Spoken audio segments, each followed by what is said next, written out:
Bohanice sú boli jedna riadna serbská ves. Tam sú najskôr jednož cinemské svojby bydlili okolo Knieža dvora. To sú boli tie, ktorí sú rúďar dívali, alebo na polách. Evaké Bohanice jedna riadna serbská ves bola. Tež nic tak veľká, keď ona dženca, jo po tým času sú tam niečo krížkov do Bohanic, Bohanicore natvarili.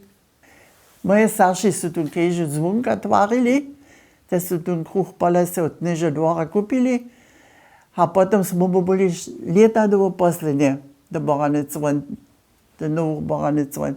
To šož, to je nekého, to je sa ponši tvarivo.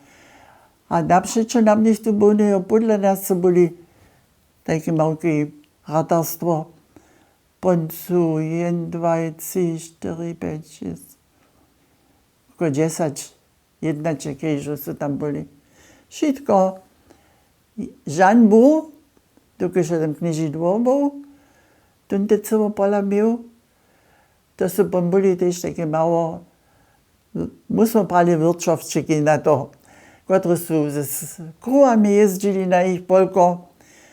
Tu na ňu najbolje vodne džival ve skave, tu buš, to statokov.